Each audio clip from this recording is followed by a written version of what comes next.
안녕하세요. 정지행TV 정지행입니다. 우리나라 겨울은 다른 나라에 비해서 북서풍의 바람으로 온도가 낮고 건조한 날이 지속되죠. 그래서 겨울철에는 신진대사가 떨어질 뿐만 아니라 많이 건조해지기 쉽습니다. 건조해진 피부는 수분을 잃어서 피부 장벽이 약화됩니다. 피부 염증도 물론 같이 동반될 수 있고요. 각질층도 두껍게 유지가 되는데요. 피부의 각질층이 두꺼워질수록 모공을 막아서 피지가 밖으로 잘 빠져나오지 못하게 됩니다. 그래서 피지 분비가 많으신 분들은 이 두꺼워진 각질로 인해서 피부 염증이 더 많아지고 심각해지는 경우가 있습니다. 떠있는 각질이 일어났다는 것은 피부가 말라서 살짝 올라갔다는 얘기인데요. 이걸 뜯어내 버리게 되면 안쪽에 있는 피부에 붙어 있는 필요한 각질까지 무리하게 떨어져 나갈 여지가 많아서 피부 트러블의 원인이 되기도 합니다. 잦은 뜨거운 목욕이나 과도한 각질 제거로 때를 심하게 민다거나 하시게 되면 피부는 더욱더 건조해지고 피부 장벽의 회복 능력도 급격히 떨어지니까 삼가하시는 게 낫겠죠. 겨울철 각질 관리는 보습제를 발라서 각질을 눌러 덮어주는 방법이 좋습니다. 얼굴에 뿌리는 미스트는 크게 도움이 안 된다고 해요. 차라리 주위 습도 조절을 위해서 가습기를 트는 게 더 효과적이겠죠. 그리고 겨울철 직접적인 히터 바람, 특히 차량에서 운전 시에 꼭 피해주세요. 수분을 날아가게 해서 피부를 약화시키는 건 너무나들 잘 알고 계시겠죠? 지속적인 뜨거운 열 노출도 마찬가지입니다. 홍조가 되면서 피부결이 약해지게 됩니다. 특히 요즘 코로나 때문에 마스크로 인한 고통으로 신음하시는 분들 많으신데요.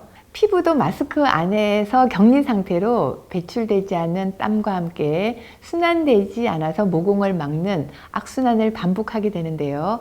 가벼운 자극까지 유발시켜서 피부 트러블이 많이 유발되기도 합니다.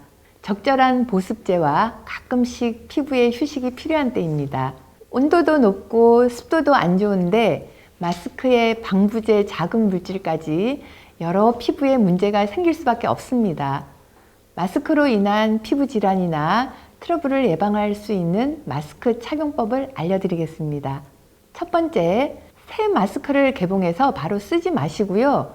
공기에 좀 노출된 후에 쓰시거나 급하시면 여러 번 흔들어서 혹시 모를 유해 성분을 날려서 제거한 후에 착용을 하시는 것이 좋습니다.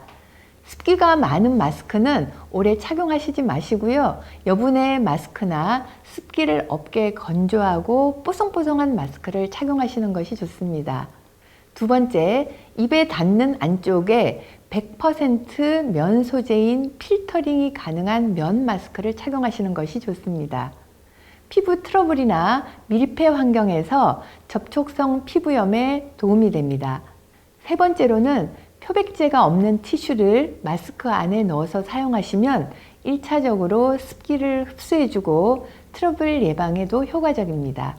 네 번째는요, 마스크를 자주 만지면서 얼굴을 터치하게 되는데 자주 손이 안 가는 게 좋습니다. 그리고 마스크를 벗은 후에는요, 미온수를 충분히 적셔준 후에 적절한 거품이 나는 부드러운 세안제로 충분히 닦아주시고요. 가벼운 톤으로 피부결을 정리해 주시고 가장 중요한 포인트는요, 본인 피부에 맞는 피부 장벽 강화 기능이 있는 보습제를 발라주시면 아주 좋습니다. 시기가 시기인 만큼 마스크 관련 피부 얘기가 길어졌는데요. 피부는 뇌와 장이 연결되어 있습니다. 피부는 뇌와 연결이 되어 있고 치료는 장에서부터이다, 이런 개념인데요. 통계로도 나와 있습니다. 처음에 장에 문제 있는 환자분들은 여드름, 아토피, 지루성 피부염, 건선 이런 만성 피부염을 동반하고 있는 경우가 많았는데요. 피부질환 환자에게 장 관리 치료를 했더니 장 안에서의 독소 제거가 피부 염증이나 피부 영양소에 큰 도움을 주는 경우가 많았습니다. 장 운동을 위한 바른 자세도 중요하고요. 야식 없는 식생활 습관도 중요합니다. 겨울철 피부 관리는 장 관리에서부터 시작이다 잊지 마시고요. 식이섬유가 풍부한 음식과 유산균도 같이 드시면 좋습니다. 병원에 내원하셔서 장 해독 프로그램 치료를 하시면 더욱더 좋겠죠. 피부가 나무의 잎과 열매라면 장은 비옥한 토양과 뿌리가 아닐까요? 그래서 장 건강은 곧 피부 건강이다라고 합니다. 더 궁금하신 내용 있으시면 댓글로 문의해 주시면 감사하겠습니다. 오늘 하루도 즐겁고 건강하게 활기찬 하루 보내세요. 감사합니다.